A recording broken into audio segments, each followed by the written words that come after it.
हो मुबारक हो तुमको समाये सुहाना, मुबारक हो तुमको समाये सुहाना।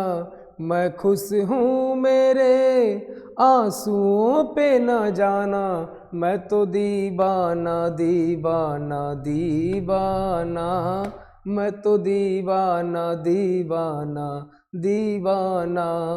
हाँ तो नमस्कार बच्चों, कैसे हैं आप लोग।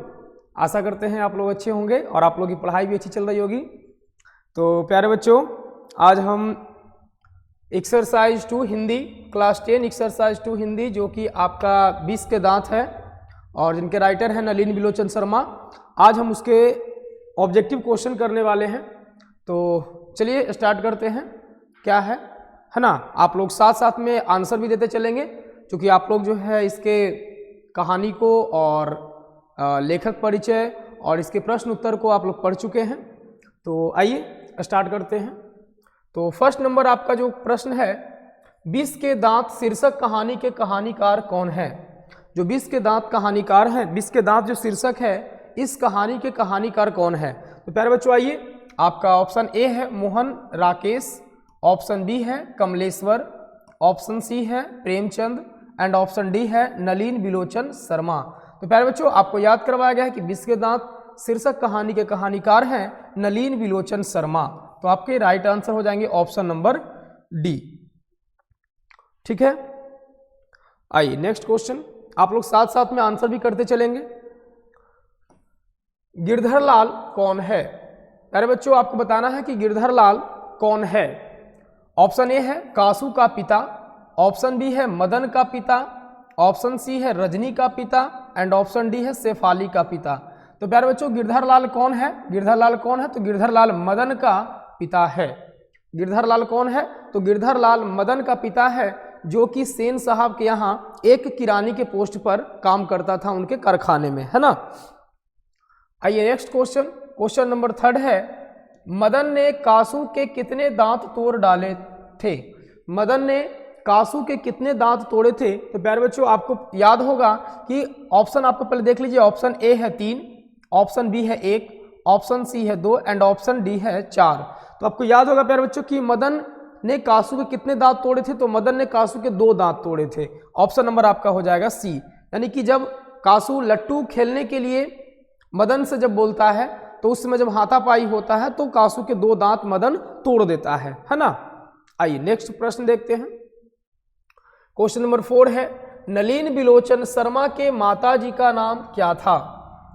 नलिन बिलोचन शर्मा के माताजी का नाम क्या था।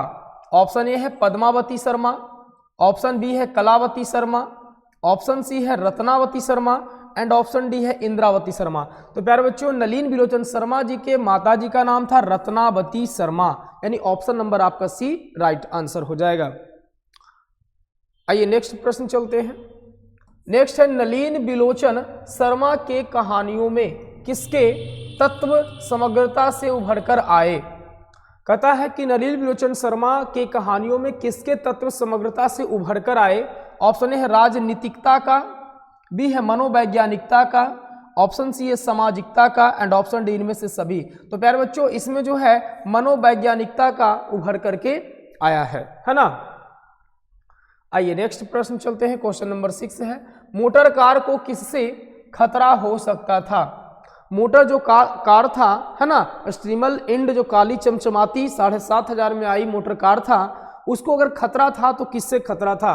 ऑप्शन ए है ड्राइवर से, ऑप्शन बी है मदन से, ऑप्शन सी खोखा से एंड ऑप्शन डी है इंजीनियर से। तो प्यारे बच्चों, आपका राइट आंसर हो जाएगा ऑप्शन नंबर सी खोखा से। अगर आपको आंसर आता है तो आप कमेंट में करते जाएंगे, कमेंट करते जाएंगे, ठीक है। आइए नेक्स्ट प्रश्न देखते हैं। आपका नेक्स्ट प्रश्न है, खोखा खोखी किस भाषा का शब्द है।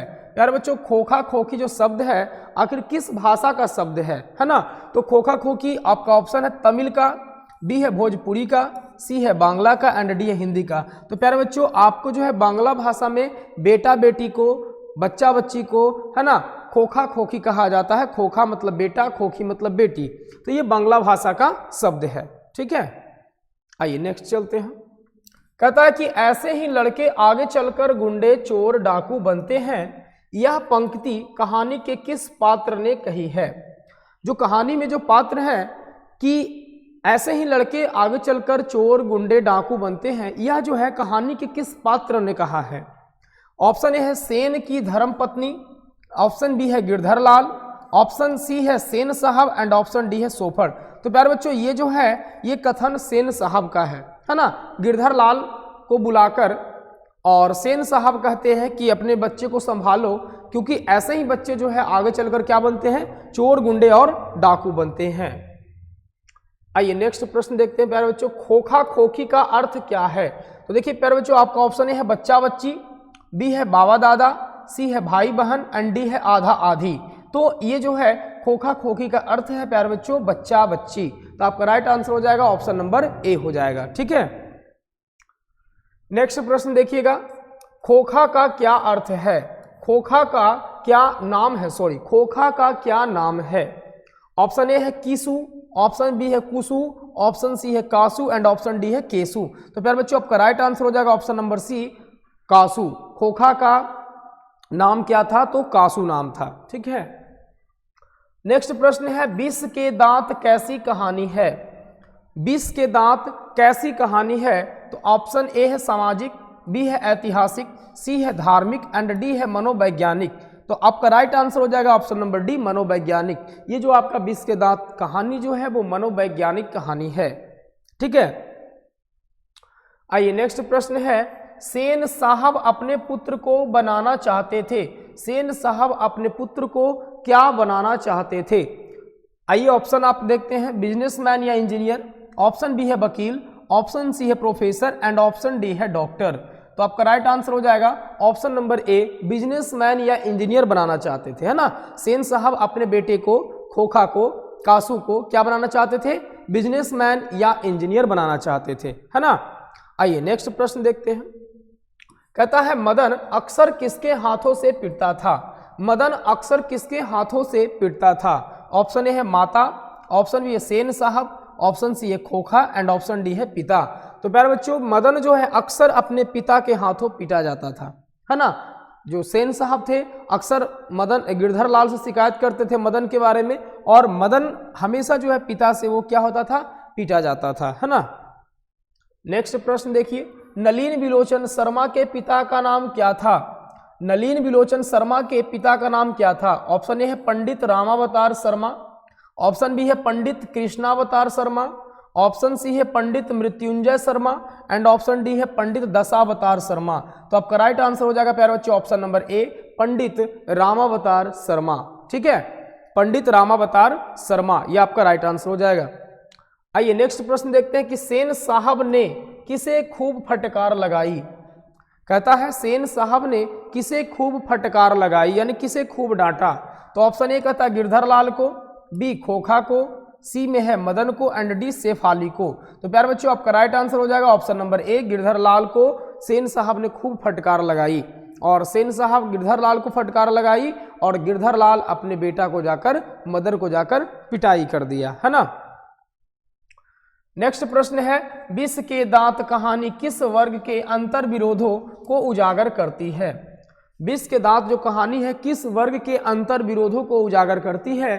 तो आपका ऑप्शन है निम्न वर्ग का, उच्च वर्ग का, सी ऑप्शन मध्यम वर्ग को एंड ऑप्शन डी व्यापारी वर्ग को। तो आपका राइट आंसर हो जाएगा प्यारे बच्चों मध्यम वर्ग को। मध्यम वर्ग के अंतर विरोधों को ये उजागर करती है। ठीक है, आइए नेक्स्ट प्रश्न देखते हैं। कहता है कि कासू मदन के साथ किस खेल में शरीक होना चाहता था? कासू मदन के साथ किस खेल में शरीक होना चाहता था, यानी शामिल होना चाहता था? तो ऑप्शन ए है फुटबॉल के खेल में, ऑप्शन बी हॉकी के खेल में, ऑप्शन सी है बैडमिंटन के खेल में एंड ऑप्शन डी है लट्टू के खेल में। तो प्यारे बच्चों आपका राइट आंसर हो जाएगा ऑप्शन नंबर डी लट्टू के खेल में जो है कासू शामिल होना चाहता था, है ना, मदन के साथ। नेक्स्ट प्रश्न है क्वेश्चन नंबर 18 है, सेन साहब किसके व्यंग्य से ऐठ कर रह गए? ऑप्शन ए का था पत्रकार महोदय के व्यंग्य से, ऑप्शन बी है मुखर्जी साहब के व्यंग्य से, ऑप्शन सी है सिंह साहब के व्यंग्य से और ऑप्शन डी है गिरधर लाल के व्यंग्य से। तो आपका राइट आंसर हो जाएगा प्यारे बच्चों ऑप्शन नंबर ए पत्रकार महोदय के व्यंग्य से सेन साहब ऐंठ कर रह जाते हैं। कब? जब उनके एक मित्र जो हैं ये पत्रकार महोदय से पूछते हैं कि आपका बच्चा स्कूल तो जाता होगा, आपका बच्चा क्या बनाना चाहते हैं अपने बच्चे को, है ना। तब वहाँ पे जो है सेन साहब कहते हैं कि मैं तो अपने बच्चे को इंजीनियर या डॉक्टर बनाना चाहता हूँ और उसको अभी से ही वैसी तालीम दे रहा हूँ। तभी पत्रकार महोदय इस पर कहते हैं कि मैं अपने बच्चे को एक अच्छा नागरिक बनाना चाहता हूं, है ना, बाकी जो बने सो बने। तो इस व्यंग्य पर वो ऐंठ कर क्या हो जाते हैं, रह जाते हैं। नेक्स्ट प्रश्न है मदन की उम्र क्या थी। मदन की उम्र क्या थी, तो मदन की उम्र ऑप्शन ए है 5-6 साल का, बी है 7-8 साल का, सी है आपका 3-4 साल का एंड डी है 9-10 साल का। ठीक है, तो आपका जो राइट आंसर हो जाएगा वो हो जाएगा आपका 5-6 साल का। मदन की उम्र क्या थी, तो 5-6 साल का ये मदन था। ऑप्शन 20 नंबर क्वेश्चन है मदन किसका पुत्र था, तो ऑप्शन ए है सेन साहब का, ऑप्शन बी गिरधर लाल का, ऑप्शन सी सोफर का एंड ऑप्शन डी सिंह साहब का। तो मदन किसका पुत्र था, तो प्यारे बच्चों मदन जो था वो गिरधर लाल का पुत्र था, है ना। देखिए कितना ही बहुत ही आसान सा इसमें जो है ऑब्जेक्टिव क्वेश्चन बनता है। आप अगर कहानी को अच्छे प्रकार से पढ़िएगा तो आपको एक एक क्वेश्चन आपको बन जाएगा, एक एक क्वेश्चन नहीं छूटेगा, है ना, एक भी क्वेश्चन आपसे छूटने वाला नहीं है। चलिए क्वेश्चन नंबर 21 है नलिन बिलोचन शर्मा पटना विश्वविद्यालय के हिंदी विभाग के अध्यक्ष कब बने। आपसे कह रहा है प्यारे बच्चों कि नलिन बिलोचन शर्मा जो थे पटना विश्वविद्यालय के हिंदी विभाग के अध्यक्ष कब बने। ऑप्शन ए है 1958 ईस्वी में, ऑप्शन बी 1957 ईस्वी में, ऑप्शन सी 1963 ईस्वी में एंड ऑप्शन डी है 1959 ईस्वी में। तो आपका राइट आंसर है 1959 ईस्वी। ठीक है, नेक्स्ट प्रश्न देखते हैं नलिन बिलोचन शर्मा का जन्म कब हुआ था। नलिन बिलोचन शर्मा का जन्म कब हुआ था प्यारे बच्चों, आपका है 14 जनवरी 1915 ईस्वी, बी ऑप्शन 18 फरवरी 1916 ईस्वी, सी ऑप्शन 22 मार्च 1917 ईस्वी एंड डी ऑप्शन 24 अप्रैल 1918 ईस्वी। तो प्यारे बच्चों आपका राइट आंसर हो जाएगा 18 फरवरी 1916 ईस्वी, है ना, पटना के बदर घाट में इनका जन्म हुआ था। अगला है कि नलिन बिलोचन शर्मा की मृत्यु कब हुई। तो नलिन बिलोचन शर्मा की मृत्यु ऑप्शन ए कहता है, ऑप्शन ए है 12 सितंबर 1961, ऑप्शन बी है 14 सितंबर 1961, ऑप्शन सी है 16 सितंबर 1961 एंड ऑप्शन डी है 18 सितंबर 1961। तो प्यारे बच्चों इनकी मृत्यु जो है वो 12 सितंबर 1961 ईस्वी को हो जाती है। ठीक है, 12 सितंबर 1961 ईस्वी को नलिन बिलोचन शर्मा की मृत्यु हो जाती है। नेक्स्ट प्रश्न है नलिन बिलोचन शर्मा का जन्म कहाँ हुआ था। नलिन बिलोचन शर्मा का जन्म कहाँ हुआ था। ऑप्शन ए है गांधी घाट पटना में, कृष्णा घाट पटना में, ऑप्शन सी बदर घाट पटना में एंड ऑप्शन डी रानी घाट पटना में। तो प्यारे बच्चों हुआ तो था पटना में, लेकिन वो कहाँ हुआ था, तो बदर घाट पटना में। नलिन बिलोचन शर्मा का जो जन्म हुआ था वो बदर घाट पटना में हुआ था। ठीक है, आइए नेक्स्ट प्रश्न देखते हैं क्वेश्चन नंबर 25 दृष्टिकोण किनकी रचना है। दृष्टिकोण जो रचना है वो किनकी है, किनकी रचना है। ऑप्शन ए का था रामावतार शर्मा की, ऑप्शन बी नलिन बिलोचन शर्मा की, ऑप्शन सी है मोहन राकेश की एंड ऑप्शन डी है प्रेमचंद की। तो प्यारे बच्चों आपका राइट आंसर हो जाएगा नलिन बिलोचन शर्मा की। ठीक है, ये जो आपका दृष्टिकोण है वो किसकी रचना है, किसकी कृति है, तो नलिन बिलोचन शर्मा साहब की रचना है। आइए नेक्स्ट प्रश्न क्वेश्चन नंबर 26 का था लड़कियां क्या है, कठपुतलियां है, इसे किसे इस बात पर गर्व है ना। लड़कियां क्या है, कठपुतली है, तो इस बात पर किसे गर्व है। ऑप्शन ए कहता है भाई बहन को, ऑप्शन बी है चाचा चाची को, ऑप्शन सी है मामा मामी को एंड ऑप्शन डी है माता पिता को। तो प्यारे बच्चों इसका राइट आंसर हो जाएगा माता पिता को, यानी सेन दंपति को, सेन साहब को और उनकी पत्नी को इस पर गर्व है कि हमारी जो लड़कियां हैं वो क्या है, बिल्कुल कठपुतली है, जो हम कहते हैं जिस बात को हम बताते बस उसी काम को वो करती है। ठीक है, आइए नेक्स्ट प्रश्न है क्वेश्चन नंबर 27 कौओं की जमात में शामिल होने के लिए कौन ललक गया। कौओं की जमात में शामिल होने के लिए हंस ललक गया था, है ना, इन्हें पढ़े थे। ऑप्शन ए है कबूतर, बी है आपका हंस, सी है बत्तख एंड डी है मछली। तो प्यारे बच्चों आपका राइट आंसर हो जाएगा ऑप्शन नंबर बी कि हंस कौओं की जमात में शामिल होने के लिए ललक गया। जिसमें इसमें हंस किसे कहा गया था, तो खोखा को हंस कहा गया था और मदन और उसके आवारागर्द दोस्तों को क्या कहा गया था, कौआ कहा गया था ना, कौओं की जमात कहा गया था। आइए नेक्स्ट प्रश्न है क्वेश्चन नंबर 28 किसके अनुसार सेनों ने सिद्धांतों को भी बदल लिया था। किसके अनुसार सेनों ने सिद्धांतों को ही बदल लिया था? तो ऑप्शन ए कहता है बेटियों के अनुसार, बी खोखा के अनुसार, सी मदन के अनुसार एंड डी गिरधर लाल के अनुसार। तो प्यारे बच्चों आपका जो राइट आंसर हो जाएगा वो हो जाएगा ऑप्शन बी खोखा के अनुसार, यानी बेटा के अनुसार जो सेन दंपति थे अपने अनुशासन को, अपने नियमों को भी बदल लिया था, अपने सिद्धांतों को बदल लिया था। क्वेश्चन नंबर 29 है सेन साहब की कितनी लड़कियां थी? तो सेन साहब की कितनी लड़कियां थी प्यारे बच्चों? ऑप्शन ए है 3, ऑप्शन बी है 6, ऑप्शन डी है सी है 5 एंड ऑप्शन डी है 4। तो आपका राइट आंसर हो जाएगा ऑप्शन नंबर सी 5 लड़कियां थी। सेन साहब की कितनी लड़कियां थी? 5 लड़कियां थी। ठीक है,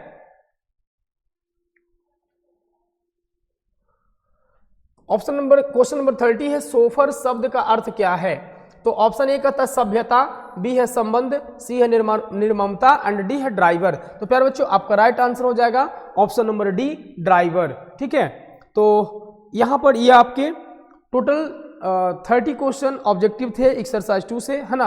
आप इसे एक बार अगर आप पढ़ लेते हैं पूरे कहानी के साथ और इसके प्रश्न उत्तर के साथ, आप इसको अगर पढ़ते हैं तो प्यारे बच्चों आपको एक एक क्वेश्चन जो है बिल्कुल दिमाग में आपको स्पष्ट हो जाएगा और आपको फिर दोबारा याद करने की आवश्यकता नहीं पड़ेगा। और एग्जाम अगर आएगा, एग्जाम में आप जाइएगा, आप आसानी से इसको क्या कर सकते हैं, बना सकते हैं। ठीक है, तो चलिए इसी के साथ हम अपने आज की क्लास को ख़त्म करते हैं और सभी बच्चों को हैप्पी होली, होली की ढेर सारी शुभकामनाएं और आप लोग अच्छे से, है ना, रंग गुलाल के साथ अपनी खुशियों को मनाएं, होली को मनाएं, अपने बड़ों को आदर करें और अपने छोटों को जो है प्यार बांटें, है ना, और अपने दोस्तों के साथ जो है मिलजुल कर अच्छे प्रकार से होली मनाएं। चलिए सभी को हैप्पी होली, होली की ढेर सारी शुभकामनाएं। धन्यवाद।